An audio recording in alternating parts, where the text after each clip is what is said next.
Harus dicek karena tadi pastornya tinggi besar ya, beribawa. Ini pendek kecil dan hampir tak berbentuk. Selamat hari Minggu semuanya Bapak Ibu. Apa kabar? Kita meminjam dulu istilah uskup kita, berkobar-kobar. Kalau nanti saya katakan apa kabar, kita jawab dengan mengepalkan tangan, berkobar-kobar. Bisa Bapak Ibu? Saya. Apa kabar semuanya? Iya, menyala ya semuanya ya. Asal jangan sampai terbakar. Bapak Ibu, saudara-saudari yang terkasih, hari ini kita merayakan Hari Raya Santa Perawan Maria diangkat ke surga. Ini adalah dogma, ajaran iman yang baku yang tidak bisa ditawar lagi. Ini adalah harga mati. Mungkin ada yang bertanya, bagaimana mungkin Bunda Maria itu diangkat dengan mulia, lengkap dengan tubuh, jiwa dan raganya ke surga? Sementara tidak ada tertulis dalam kitab suci. Tetapi dalam tradisi gereja kita dikatakan bahwa Bunda Maria itu dia terlahir ke dunia dikandung tanpa noda dosa asal. Sama seperti Yesus yang tidak dari perkawinan seperti biasa. Maka karena dia dikandung tanpa noda dosa asal, maka tubuhnya yang mulia ini kalau berakhir dari dunia ini tidak mungkin menjadi tanah dan debu. Karena dia bukan tubuh seperti kita pada umumnya. Maka Bunda Maria itu dengan tubuh yang mulia diangkat ke surga. Karena juga jasa-jasanya yang sedemikian besar untuk mendampingi Yesus melahirkan dan lain sebagainya. Maka Bapak Ibu, dalam gereja kita sesudah kematian itu ada 3 tempatnya. Kita dengar baik-baik biar tahu nanti kemana kita akan mengarah. Yang pertama, tempatnya adalah surga. Siapa yang mau masuk surga coba tunjuk tangan. Yang yakin masuk surga? Kalau saya lihat banyak wajah-wajah penghuni neraka nanti ya. Nah, orang yang selama hidupnya 100% baik, tidak ada sedikit noda kekurangan dalam dirinya, orang ini langsung terangkat ke surga. Seperti Bunda Maria, para santo-santa dan juga para martir. Sebaliknya, orang yang 100% dalam hidupnya tidak ada kebaikan, semua kejahatan, ini langsung terjun bebas nanti ke neraka. Ada calon-calon penghuni neraka di sini? Coba lihat kiri kanannya dulu Bapak Ibu. Ada kira-kira? Tetapi kita yang kadang-kadang baik, kadang-kadang jahat. Pertobatannya pertobatan tomat. Pagi-pagi tobat, malamnya kumat. Kemana orang ini? Inilah yang berada di api penyucian. Kembali kepada Bunda Maria tadi. Bunda Maria diangkat ke surga karena dikandung tanpa noda dosa asal. Dan selama hidupnya dia jalan serta Yesus. Selalu mendampingi Yesus. Kan ada lagunya itu, lagu anak-anak. Jalan serta Yesus. Coba sama-sama tua gaya. Jalan serta Yesus. Jalan sertanya setiap hari, jalan serta Yesus, selamanya. Lanjut. Jalan dalam suka, jalan dalam duka, jalan sertanya setiap hari, jalan serta Yesus, selamanya. Lebih hebat kita dari sekolah minggu kan? Kalau kuperhatikan banyak yang kurang bahagia waktu sekolah minggu ini ya. Dilampiaskan di sini. Nah, karena dia jalan serta Yesus, seluruh hidupnya bersama-sama dengan Yesus, menyertai Yesus. Karena itulah dia diberikan mahkota, diangkat ke surga. Kira-kira Bapak Ibu, ada yang di sini tiap hari jalan serta Yesus atau jalan serta iblis? Ada? Kita diajak jalan dalam suka maupun duka. Ada yang lagi punya masalah di sini? Ada? Tunjuk tangan. Karena banyak wajah-wajah penuh masalah semua ini ya. Nah, itu yang membuat, karena dia bersama dengan Yesus sampai akhir hidup Yesus. Maka Bapak Ibu saudara-saudari yang terkasih, apa yang bisa kita ambil pengalaman rohani, nilai-nilai yang kita petik dari hari raya Yesus, Bunda Maria diangkat ke surga ini? Yang pertama, teladan Bunda Maria itu adalah, Bunda Maria adalah seorang yang taat. Ketaatan Bunda Maria luar biasa. Dengan kata-kata yang terkenal, sesungguhnya aku ini hamba Tuhan, terjadilah padaku menurut perkataan. Ini yang sangat luar biasa Bapak Ibu. Apakah kita tergolong orang yang taat atau pembangkang? Bunda Maria diserahi tugas yang sangat luar biasa, yang penuh dengan resiko. Kalau dia mengiyakan tugas itu, resikonya jelas. Dia nanti akan dirajam. Karena bagi bangsa Israel pada masa itu, seorang perempuan yang mengandung tak jelas suaminya, orang ini akan dirajam. Tahu dirajam Bapak Ibu? Mau dirajam? Dirajam itu dilempari pakai batu sampai mati. Tetapi Bunda Maria tidak takut mengambil resiko.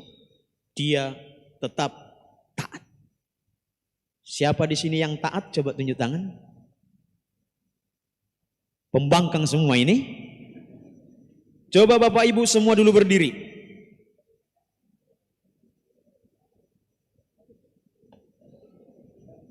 Semua berdiri. Taruh tangannya begini. Bayangkan wajah Bunda Maria yang taat itu di hadapan kita. Silakan pelan-pelan menunduk. Bayangkan Bunda Maria ada di hadapanmu. Lebih tunduk lagi. Lebih tunduk lagi. Kurang tunduk. Paling tunduk. Baik Bapak Ibu, terima kasih atas penghormatannya. Silakan duduk. Itu apa? Itulah ketaatan. Walaupun tadi ketika disuruh,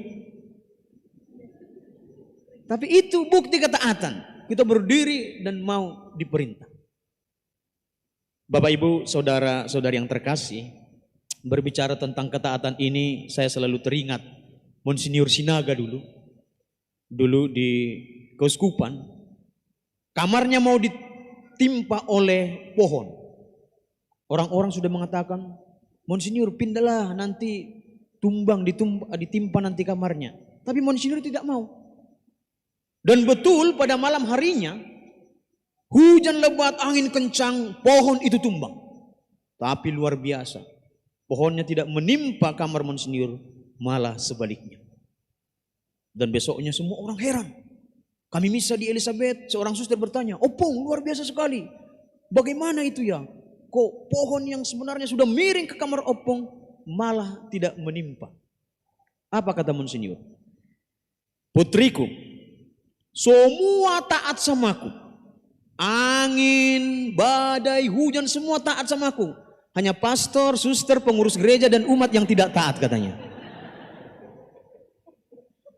Mudah-mudahan tidak ada kita di antara ini.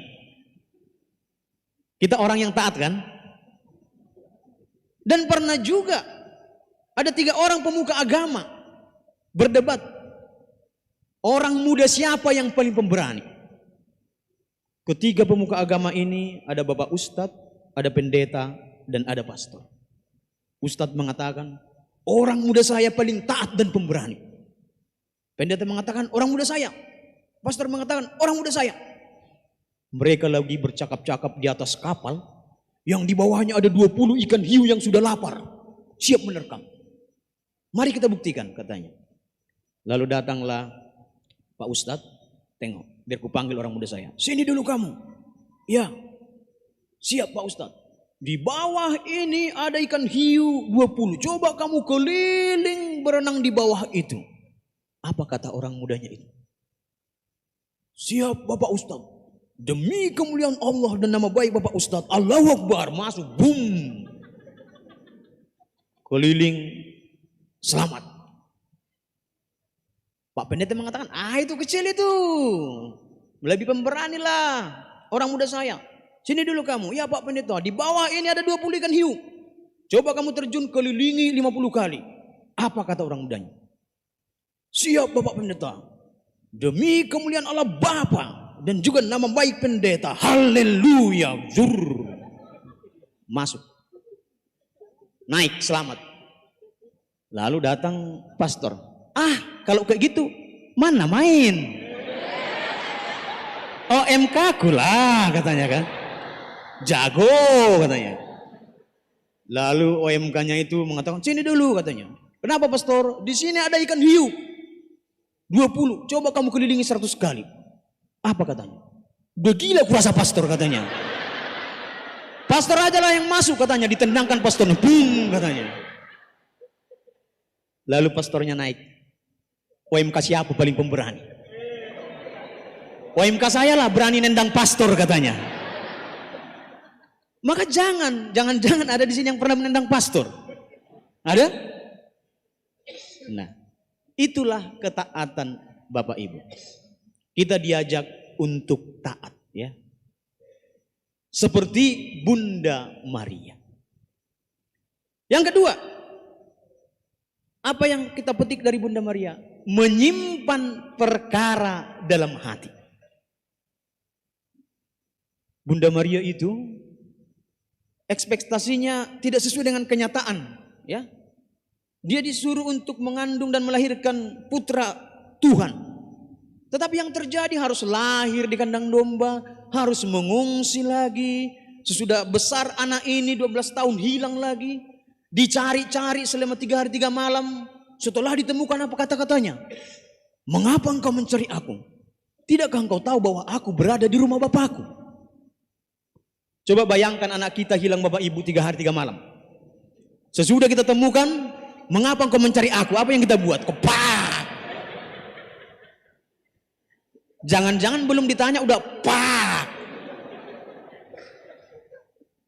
Tetapi Bunda Maria menyimpan perkara dan merenungkan di dalam hati. Kalau zaman dulu, zaman-zaman generasi 70-an, 80-an, 90-an ya, dia punya buku harian. Buku apa namanya? Diare atau diare nanti sakit ya. Disitulah ditulis pengalamannya, dikunci, digembok, dimasukkan ke dalam laci. Supaya dia dan Tuhannya lah yang tahu apa yang tertulis di situ. Tapi orang-orang zaman sekarang semua mau diekspos. Semua mau tiktokan. Berantem pun di rumah tangga. Tunggu dulu, kita buat dulu siaran langsung berberantem kita, katanya. Semua hal-hal yang tak pantas pun untuk diekspos, semua diekspos. Tidak ada lagi yang menjadi rahasia. Tidak ada lagi yang bisa menyimpan di dalam hati. Berlomba-lomba lebih tenar, berlomba-lomba lebih terkenal, dan lain sebagainya. Coba kalau mau jujur, siapa di sini yang mempunyai akun Instagram, TikTok? Ya, para TikTokers ya, dari wajah-wajahnya ini TikTokers ini ya. Nah, orang-orang tidak bisa lagi menyimpan perkara dalam hati. Memang sekarang ini susah karena semua media ya. Dan kesabaran orang juga kurang zaman sekarang. Dulu bapak saya itu orang yang temperamen ya, suka marah-marah. Kalau kita salah, kita langsung dijatuhi hukuman tanpa pembelaan. Suatu ketika dia mendengar khotbah tentang Bunda Maria yang menyimpan dalam hati. Maka dia mencoba untuk itu. Pas mau tidur, Didongenginya lah saya. Karena bapak saya pendongeng handal ya. Didongenginya.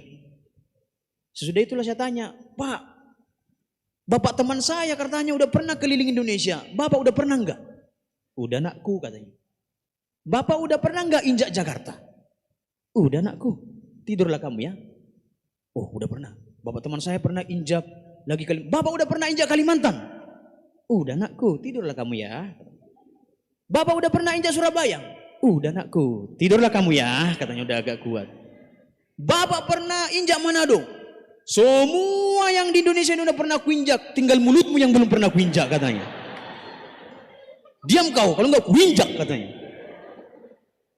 Enggak bisa menyimpan dalam hati. Dilampiaskan. Itu yang terjadi Bapak Ibu. Orang tidak sabar. Saya pun pernah seperti itu. Saya tinggal di Sembah itu. Mau ke Medan. Lewat Durin Pitu. Dan papasan dengan angkot. Angkot ini pun menggesek dan patah spionnya. Lalu langsung turun dia. Tunggu kau. Bayar nanti ku matikan kau katanya. Tenang dulu Pak. Enggak ada tenang. Tenang dulu Pak. Enggak ada tenang. Tiba-tiba lewat pengurus gereja. Kenapa itu pastor katanya. Rupanya sopir tadi pastor Katolik. Sopir angkot tadi Katolik. Wah, pastor rupanya katanya. Aduh pastor enggak apa-apa pastor katanya. Biasa memang di jalan kalau enggak menabrak ditabrak katanya. Lagian mobil pastor kok agak-agak lecet tadi. Ini berkulap-lap dulu katanya. Tapi tadi kau bilang bayar. Nanti apa kau? Kau bilang. Enggak pastor enggak. Nah kita perlu menahan diri. Menyimpan dalam hati. Dan yang ketiga Bapak Ibu, Bunda Maria itu rendah hati dan berbagi cinta. Coba semua dulu buat seperti ini. Apa artinya ini? Sekarang semua orang kalau foto begini ya, opung-opung yang udah Parkinson pun masih gini dia ini. Yo katanya. Semua orang sudah seperti itu. Adakah cinta di hati kita? Yang ada coba tunjuk tangan. Oh mantap, banyak ini ya. Bapak Ibu, kami datang ke sini untuk mengamen dan mengemis. Ingin menerima cinta dari Bapak dan Ibu. Maka saya yakin kita mau berbagi cinta. Amin. Kok lemas? Amin. Iya, ini pasti banyak nanti ini. Bunda Maria itu begitu, ya. Dia rendah hati. Ketika dia dipilih, dia tidak langsung pamer. Oh, aku ini Bunda Allah. Tidak langsung ganti foto profil, ganti status ibunya Yesus, enggak. Dia tetap rendah hati. Dan apa? Dia membagikan kabar gembira itu kepada siapa? Elisabet. Harusnya dia Bunda Tuhan, ya Elisabet yang datang sama dia. Bukan dia yang datang. Tapi karena dia rendah hati dan juga suka berbagi, membagikan cinta itu, maka dia pun mendatangi Elisabet. Bapak Ibu, saudara-saudari yang terkasih. Kita juga harus bisa berbagi seperti Bunda Maria. Berbagi kasih. Berbagi perhatian. Ada di sini yang kurang perhatian Bapak Ibu? Ada di sini yang suami istri hadir, coba tunjuk tangan. Suami istri yang hadir. Yang duduk berdampingan dengan pasangannya. Yang lebih nyaman di samping istri orang atau suami orang? Coba perhatikan pasangannya, apakah ada kurang perhatian di situ? Coba kita perhatikan dulu wajah kiri kanan kita Bapak Ibu. Ada wajah-wajah kurang perhatian? Ada wajah-wajah malaikat? Malaikat pencabut nyawa? Nah, kita harus berbagi. Pernah seorang ibu ini orang Batak. Ukuran ibu-ibu Batak itu kaya kalau emasnya banyak. Betul? maka emasnya banyak kali. Di sininya seperti rantai kapal ya. Jalan pun seperti membungkuk dia karena beratnya. Gelangnya banyak. Saking banyak jadi nggak normal jalan begini dia. Cincinnya juga banyak. Penuh. Maka kalau dirijen dia, coba tengok tangan saya. Tangan saya, katanya. Suatu ketika, ibu ini meninggal. Setelah dia meninggal, masuklah ke pintu surga. Dia berpikir, supaya ada nanti modalku buka usaha jual emas di surga, ku bawa alas satu goni. Dibawanya lah. Ketika di pintu surga di stop malaikat, stop. Apa itu? Emas. Oh, nggak boleh masuk. Tapi dia melobi-lobi. Nah, bagaimana lobinya? Dia bisa membawa setengah. Lalu dia masuk. Setelah masuk di surga Bapak Ibu, ternyata surga itu semua terbuat dari emas. Tengoknya atap emas, lantai emas, emas London pula. Padahal emas dia 22 karat. Emas semua. Malulah dia. Lalu pergilah dia ke sudut-sudut ruangan, dibuanglah emasnya itu. Setelah dibuang, alarm surga berbunyi, top, dilarang membuang sampah sembarangan. Ternyata di surga itu emas itu adalah sampah. Maka Bapak Ibu yang punya emas sekarang kumpulkan, kasih sama saya. Nanti kita kasih untuk pembangunan gereja. Karena itu adalah sampah di surga. Amin. Amin katanya. Seperti berat ya. Itulah kecenderungan manusia. Kecenderungan memperkaya diri. Menyimpan semua dalam diri. Tidak mau berbagi. Terutama kita orang Indonesia. Korupsi merajalela di mana-mana. Pernah katanya, kalau di surga itu orang-orang yang sudah meninggal, di surga itu ada ukuran tingkat korupsi setiap negara. Ukurannya jam tangan. Kalau cepat jam tangan ini berputar berarti orang itu suka korupsi. Kalau lambat tidak suka. Maka suatu ketika meninggallah katanya orang Jepang. Pergilah dia. Dilihatlah jam dinding mereka pelan. Karena di Jepang itu korupsi sedikit. Karena sekali korupsi, selesai. Meninggal lagi orang India. Udah gak kencang. Karena gak banyak. Meninggal lagi orang Filipina. Lebih kencang lagi. Tiba-tiba meninggallah orang Indonesia. Mana jam kami katanya, enggak, jamnya pun gak nampak lagi.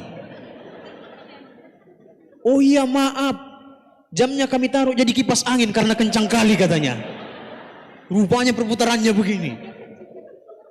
Itulah karena tingkat korupsinya tinggi. Tidak mau berbagi. Tapi saya yakin kita semua di sini mau berbagi, betul?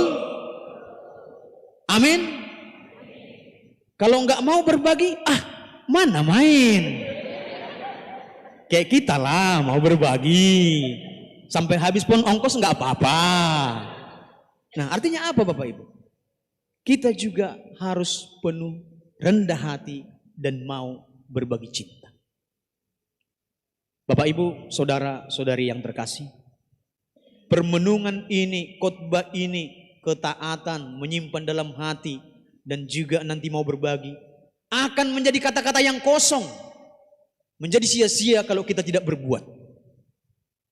Ukuran yang paling dasar, satu langkah dari pintu ini. Kalau kita mau berbagi, berarti nomor 1 sudah beres. Kalau mau menyimpan perkara dalam hati, nomor 2 beres. Kalau mau taat, nomor 3 beres.